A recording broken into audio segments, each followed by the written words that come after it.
Yo, what is up, GDQ? Finally here, Astro Boy Omega Factor. Very happy to finally have an opportunity to show this game off on the main stage. Thank you guys very much.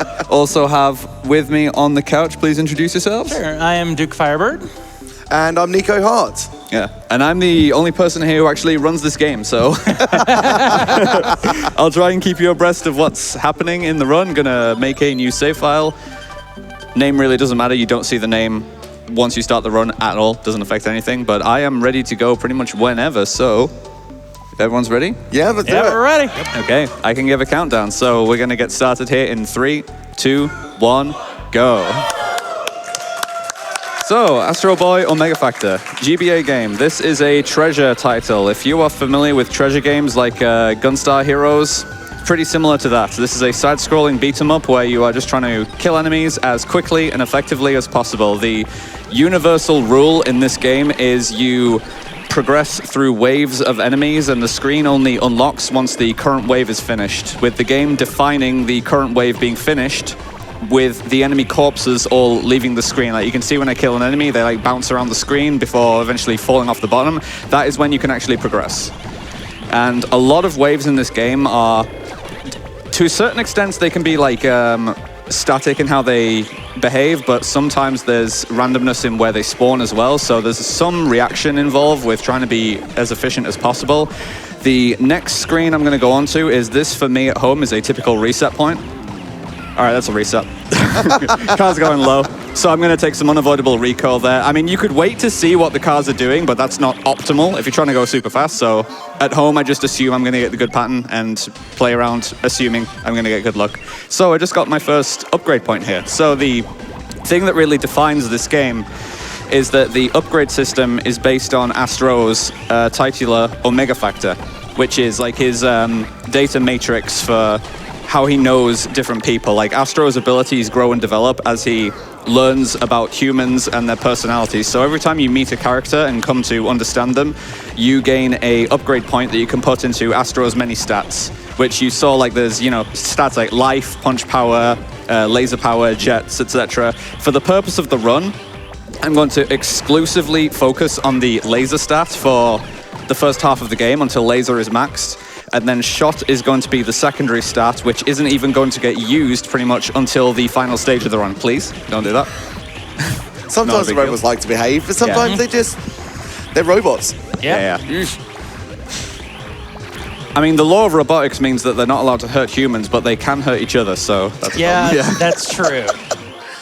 All right, so this screen here, we're going to have spiders coming on in like 3 loose positions, like from the left, top, and right-hand side of the screen. There's some randomness in how they behave, like how they move, so just trying to deal with them as efficiently as possible. Okay, that's not too bad. This should be the last one, or... Okay, I've got 2 more. Ooh. That was an accidental input, but that's fine. It's not often that you see that ability, the EX dash, but it's totally fine. So Astro has 3 super abilities in this game, which the one you're going to see most of throughout the run is this one on R, the arm cannon. This is your main boss buster, which just absolutely shreds through bosses. It scales with the laser stat, which I said is the one that's going to be upgraded most for the first half of the run. The objective is just to max out laser as fast as possible, or laser, as it's spelled there. Oh, the laser. Yeah. So first boss, Magnemite. 1 punch and an arm cannon per cycle, then he stick bugs for a bit. And you just repeat this 4 times for the fight. So bosses in this game do go by pretty fast once you start investing heavily into the laser stat. Obviously, if you are casually playing this game, it's designed in such a way that it expects that players, A, won't get a lot of optional upgrade points, and that they'll spread their stats pretty evenly, but it turns out when you just boost your main DPS stat, you do a lot of damage and things die really quickly. So we also have a few auto-scroller segments throughout the game. Stage 2, Stage 4, and Stage 5 have these auto-scrollers where enemies mostly come on in static spots, and the objective is just to kill them as soon as possible as they come on screen. So it's a lot of memorization in these segments, and you can try and like optimize as much as possible, like trying to be as frame perfect as you can in these segments. But for the most part, there's not a ton going on in these segments, so if you have any messages to jump in with, now is a very good time. You bet. I have a $100 donation here from Danielle saying for mom and dad. Thank you for that donation. And also have a donation here from BD Jeffy P. They gave $500. Said, Nice. excited to be here in the audience for my first time. Looking forward to all the exciting runs, meeting people, and raising money for a great cause. Yeah, thank you very much. So coming up to the midpoint here, I'm going to just go through a few more enemy waves. I'm going to take a specific damage boost on the 4th enemy here so I can line up for finishing this wave pretty quickly. Try and get these corpses off screen as soon as possible to progress that wave. It doesn't really matter how fast you do that wave, so I just choose not to damage them because it just lags the game and causes a lot of slowdown. And now we're going to have the artificial sun here, the stage 2 mini boss. Gonna, as soon as it's actionable for taking damage, start an arm cannon, move off the left side of the screen so I don't take damage in return, and try and end phase 1 with it relatively close to the center of the screen. Yeah, that's not too bad. This and looks now, like a round Exodia, by the way, isn't it? So Yeah, I can see that. the game slows down a lot in certain segments. Like the game is effectively running 50% speed here. This just kind of happens when certain sections are under load. And yeah, the arm cannon is making short work here. Now I'm going to finish off with the finger laser here though. As much as the arm cannon is a big DPS machine, every time you use a super attack, you can see there's like a 2-second startup animation, so it's not always like correct to use a super attack. If there's enough damage remaining that you can just finish off with another ability like the finger laser, it's often better to do so. Also, here's a tire with 3 animals in, 3 punches and an arm cannon, we deal with it. I'm not really going to explain what the plot of the game is as I'm going through because like it would take more effort than actually doing the run. Like the plot of this game is extremely convoluted, so I'm just not going to talk about it. Here's a dark room, by the way. Got the nice drop, lovely. Let's go through here, got on here. So the routing for these sections are very optimal. Drakodan's got this absolutely on point. It's hard to navigate it on your first playthrough anyway. Yeah, like so. I would think so, yes. In terms of how this plays, like Omega Factor is kind of like halfway between a classic Mega Man and a fighting game. So there's a certain amount of like just going for perfect input strings that you can try. Sure. Because the buffer window in this game is very generous. So when you're just doing a bunch of punch combos, you can, within reason, act frame perfectly for quite an extended period of time. Also, exploiting a nice little feature there where while you are using a boost, Astro is completely intangible, so you'll just pass through any enemies or objects and you can't get damaged until the boost is finished. This elevator screen is my least favorite in the game. I hate this screen.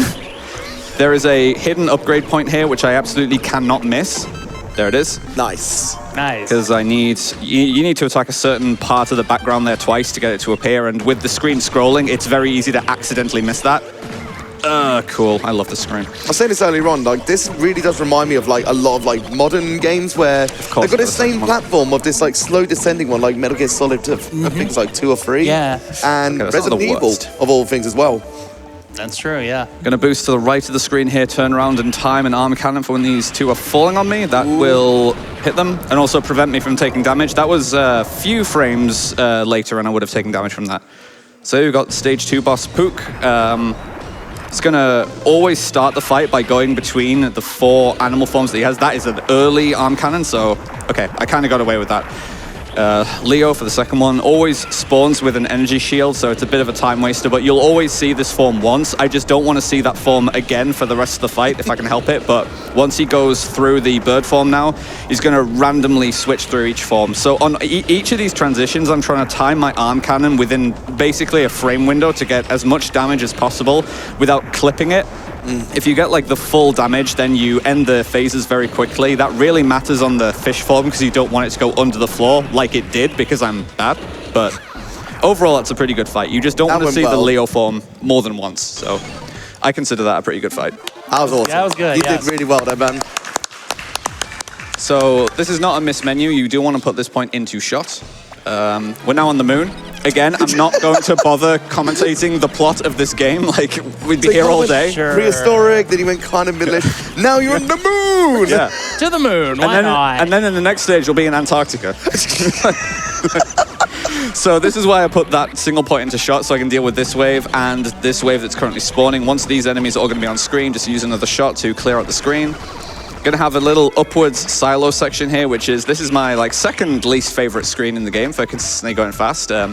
You need to deal with all the enemies here. They spawn in like pseudo-random locations and can be pretty unhelpful. So I'm gonna have to take a few like jumps up here. This really does look like a world record run ender section right here. Yeah. I mean, this is like deep enough into a run that like if I'm here, I'm going to like just keep it going. But okay, I need to use an I need to use an EX dash now because I do not have a jump remaining. So just do that to get up. It's fine. Do a diagonal boost here to make sure I'm against the wall so I can finger laser all of those. So now for enemies like this that take 6 hits, it is very slightly better to use 2 sets of 3 punches separated by cancelling a boost startup animation rather than finishing your like punch kick combo. It's about a quarter of a second faster than doing a full kick combo into 2 more punches every time you do that. As these lasers get stronger, they just seem so much more satisfying, don't they? Oh, yeah. Definitely. Yeah. When you got the 6 in a row, like this bit here, that looks so good. It's very nice, yeah. And the color of the laser changes as it gets upgraded, and it will gradually get thicker as well, which it does extend the hitbox for the laser as it gets fully upgraded. So depending how fast this enemy leaves the screen, okay, no. It's possible for the screen to unlock there if there's just not an enemy on screen, but it's very uncommon. Most of the time, you just have to deal with the second enemy that comes on there. I'm gonna have one more here before just boosting straight down to go into 3-2. Gonna have this goblin mech here, it's called, just 2 sets of a punch into an arm cannon and then a single extra arm cannon, and it will die just before it manages to swing at me. Not bad. It's more like Darth Maul, doesn't it? Yeah. Please. All right. Low gravity section and a nice little steamy room here. Well, it's plasma, I believe, but your vision is very heavily obscured here. It's Gonna steam. get this It's always upgrade steam. point here. And I didn't mean to land inside the electricity there, but it's fine. It's not gonna hit me as I come out. I would just rather be... Okay, it is gonna hit me, but... it's totally fine. You were saying. Yeah. Call it then you shall receive. That's too low. That's not gonna hit the... About there. And now... I think I just have to do this, because once they get into a pattern of just like sitting there and... You gotta be joking. And now this one's defending passively. I have to wake it up. Like, this is awful section right now.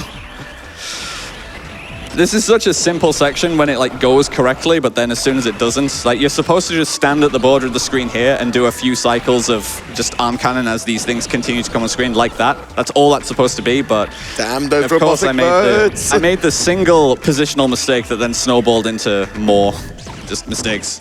Unfortunate. Yep. C'est la vie, RNG. Yep. Yeah. That rhymes. It does. Let me at him. All right, there we go. Gotta kill 6 enemies here before this will unlock. I am not getting away with this cycle, I don't think, unless I get a very... Oh!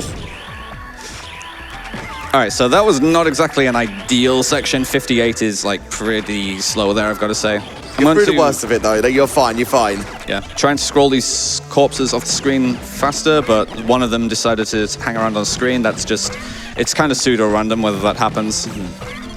Few sets of punches. This one's a little more delayed. This is a set of 3-3. 1, 2, 3. Cancel. 1, 2, 3. Again, that's like quarter of a second faster than just spamming punch. And arm cannon for the last 2 sets, because these ones don't take recoil, so you need to just damage them before they hit you. And now I've got stage 3 boss Atlas, which it's just going to be more arm cannon spam. Like, it's really, really powerful once you get it towards max stat like this. I've got selective intangibility that stops me from getting hit there while I'm in the arm cannon animation. Very nice. Gonna move Atlas in phase 2 into a specific position so that when he charges me, he's going to end the fight where he began, and he's not going to need to move once we're into the cutscene after the stage. So let's see, how close was that? Oh, that was nice. So that was nearly pixel perfect. Ooh. It's not too bad, Nice. yeah. Like if you have Atlas at like the corner of the screen, you can take like an extra like 3 seconds to move into position. So it's pretty considerable trying to get that as close as possible. Laser is fully upgraded. Nice. Sorry, Laser is fully upgraded. No, laser. Yeah. Now we're in Antarctica, like I said. I wasn't joking about that. Again, story. Yeah. You following along at home, chat? Or... So Nah. Exploiting a nice little thing here, which is going to be used for like the remainder of the run, that since you are intangible when you begin a boost, there's going to be a lot of enemy waves, which are just like a bunch of enemies across the screen. You can boost through the enemies to like end up at the border of the screen, essentially inside another enemy's hitbox. But then when Astro becomes solid again, Astro and an enemy can't occupy the same space, so like something has to move. And if you are at the very border of the screen, very often it's the enemy that's forced to move inwards, so you can like boost past the last enemy and then clip them inwards and turn around and then do a screen-wide attack to just kill everything that's currently on screen, which I'm going to be using a lot throughout the entire remainder of the run. This was an awful section, by the way. These platforms spawn either on the left or the right, and if they're on the right, they just leave the screen sooner, so it's preferable to see them on the right, and I just didn't see very many on the right. It's just, that's complete RNG. You can't control it. And another auto-scroller section, so I'm going to pretend to be a DVD logo while we hear some other messages, probably. Okay. Well, I'm rooting for you to hit the corner perfectly. All right. Let's see. As someone who has previously passed on donations on behalf of like my parents and things like that, I have to read this one. It's from SkyGirl26 donating $20, and they say, I was talking with my Mimi about summer plans, and when I told her about GDQ and how it raised money for charity, she wanted to donate. Here is her message. Thank you for doing the work that you do. It is very needed in this world. And I wanted to say, go fast and have fun. Good luck to all of this year's runners. Okay. Now I can say this with some confidence. This D-pad's dreadful. This D-pad's atrocious. Hey, look, you're still performing well, even with like the limitations sometimes. So you're killing it. You're killing it. Limitation breeds creativity, or something like that. Yes. I've just got to make up. As a wise man once said. And I suppose in the context of a run, that means you've got to invent on-the-fly strats, because like, oh, my normal strats won't work here, but I'm still going to do the normal strats. But that's what speedrunning is, though. Yeah. All right, so just deal with a few more of these waves. Again, like these are like pretty much entirely static. I'm going to damage boost at a specific spot here so that I can end up behind the bottom enemy as it comes into view, which is, again, very, very slightly more optimal, like to the tune of a fraction of a second. One full arm cannon into some finger laser, and now I've got stage 4 boss Caribs. I'm going to try and boost to get the head on screen and then arm cannon it. Use one more arm cannon while I'm staying out of its hitbox. Then I'm going to deliberately damage boost inside the hitbox, do one more bubble of its health bar with finger laser, and then finish off with one more arm cannon. Which is, again, to the tune of a fraction of a second better to do the fight this way than like any other alternative. That was like 10 seconds. That was really fast. Kill. Wow. Okay, so there we go, clipping an enemy in screen. So this is going to be a lot of enemy waves here. Is just boosting inside the enemy hitbox, and then like something has to move once there's two objects in the same spot. Why don't like little mini people there? Yeah. There's still a small one alive. This is dreadful. All right. That's going to hit me. Epic. Okay, we're finally on to just all the large enemies. And this is not the side I should be fighting on, but it's totally fine as long as they all die. I mean, I'm going to reach basically at the screen border when it unlocked, that's fine. And as long as you're firing when these all drop on, that's fine. 3 boosts here, and wait for this to attack, and then full kit combo, get the damage from the enemies ricocheting into the large red enemy.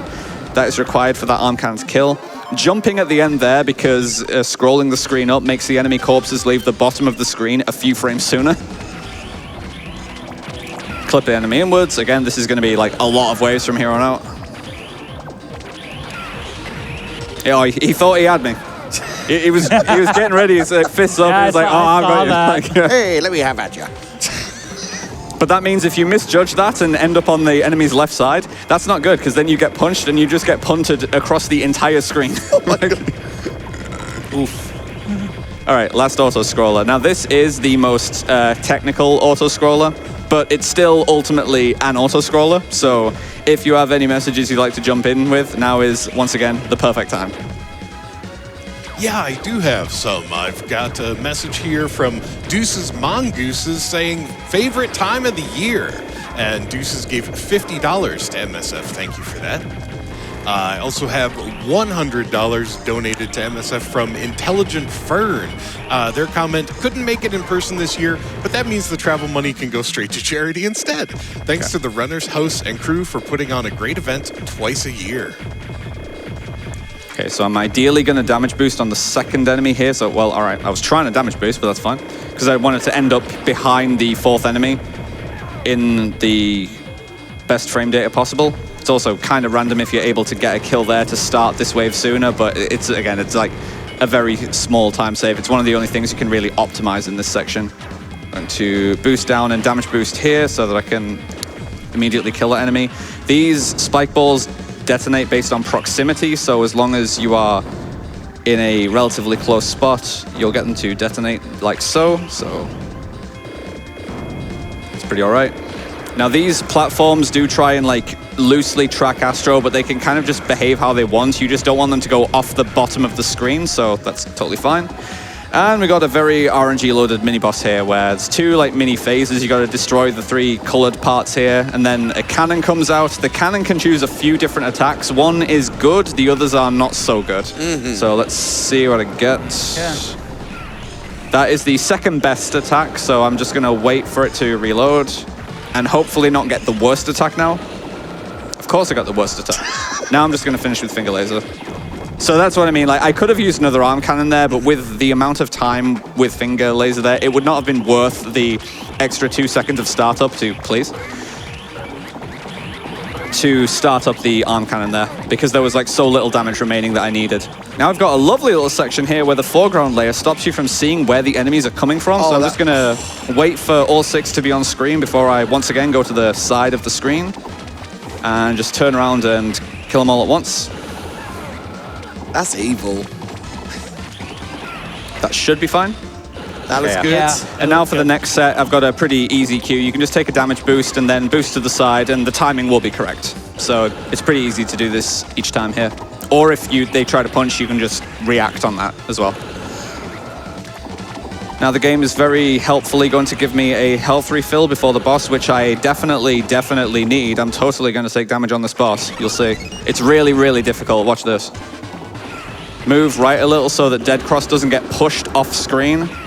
And just spam on cannons. This goblin mech is, again, it's gonna try and swing for me. And not quite manage it, and then you just finish.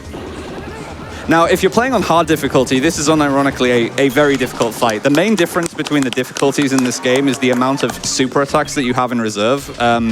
In hard difficulty, you can only have a maximum of 3 super attacks in reserve, and you don't gain fuel for them by dealing damage with them, so you have them in very short supply, and stuff kills you in as little as like 1 or 2 hits generally in hard mode. Like it is a very, if you've played treasure games, you know that like hard difficulty in treasure games often like really lives up to the difficulty name. It is an extremely hard run. So wait, we were in the Antarctic and now we're in the Aztec. Now we're like 30,000 years in the past, yeah. What is Time travel, what? What is this timeline? So this is the easy part of the timeline to keep track of. Like once you're doing the New Game Plus run, Rebirth, and you need to like actively fix the timeline to create a good ending, that's when it gets really difficult to follow. Fun. Gonna wait for these enemies to get on screen, turn around. The next enemy wave, it's little enemies, but they are surprisingly annoying. So I'm gonna do a full combo and then kick to cancel their attacks, and that's a good wave. Gonna hopefully get to hear the nice effect of kicking enemies into each other here. If this guy stops defending, I'm just gonna take this slow. Oh, that is satisfying. That sounds so good.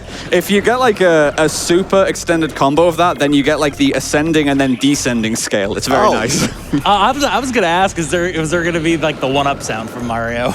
No, it just goes up the scale and then it descends the scale. It's very nice. This screen is surprisingly technical because you get a lot of recoil if you contact any of these wheels, but again, while you're boosting, you're intangible, so as long as you're timing this correctly, you should never really contact them. Now I've got Shuriku, so this is the big bad of the game. Gonna just arm cannon here. I'm starting the fight though by going below, which forces him to use a specific attack.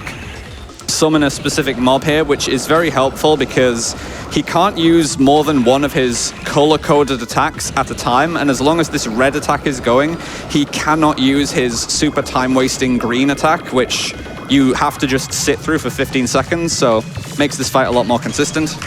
Stage clear. Again, bosses die really, really quickly when you have fully upgraded laser and you're just spamming it. And we're going to go back to the present, except it's now a post-apocalyptic present because Sharaku's changed the timeline and initiated war between humans and robots. So now that's too low. That's not going to connect. Damn it. All right. High five! So now we've got the gauntlet of the world's strongest robot. So this is North, the versatile robot.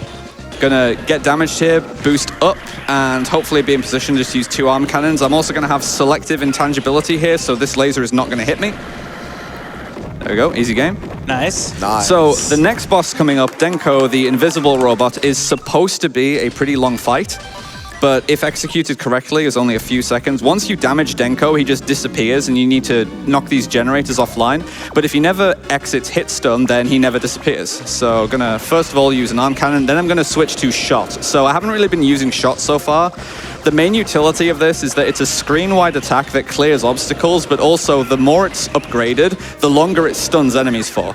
So it allows you to get enough time to keep Denko on screen like that, and it's getting more upgraded now. It's only going to be more relevant for the remaining boss fights. Brontus is up next, and he only has his weak spot out for very short intervals, but again, by using the shot to stun lock, going to be able to consistently deal with this guy in one cycle.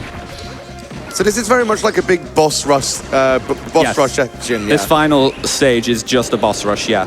So I can do 2 arm cannons into a shot each time, and this is going to keep him stun locked enough to deal with in one cycle before the weak point goes away.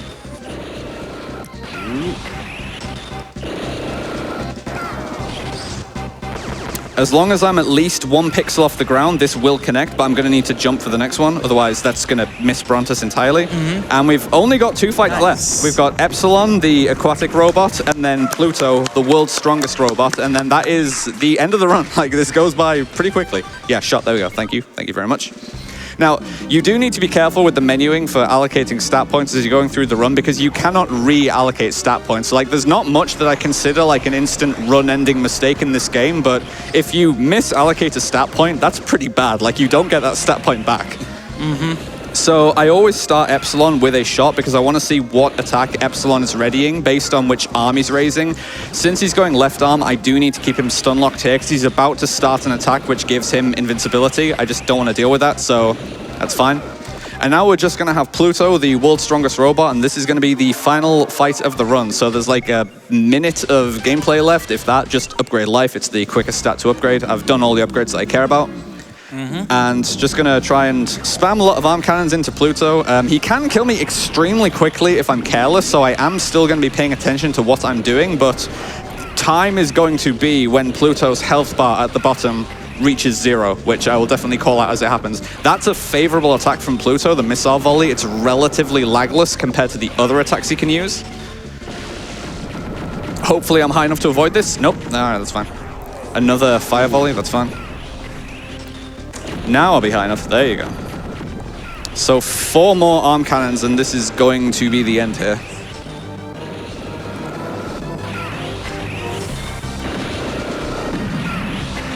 So that is time. Nice. Congrats. And then it's like you get through here and like you think you've saved the world or whatnot, but no, it's actually a bad ending and the world has literally ended and you're dead. And then you get resurrected and now it's your job to go through the timeline and fix everything. Again, I'm not going to go on about the plot of this game. It is a very cool speed game, however. Like, it's very fluid and looks very simple when played solidly, but it is a very good introductory speed game as well. Like, if you've wanted to get into speedrunning and not really know when to start or want something that's easy to pick up, this is a very easy game to pick up. It's the definition of like, it's easy to get started with, but it is very difficult to master because there is just 1,000 ways to lose a fraction of a second in this game. Like, it's a pure optimization exercise. So I very much like this game. I'd love to help people get started with this game. So if you're at all interested, please feel free to join the Astro Boy speedrun Discord. Like, it's on the leaderboard, pretty easy to find, standard stuff. Any closing words from my couch at all?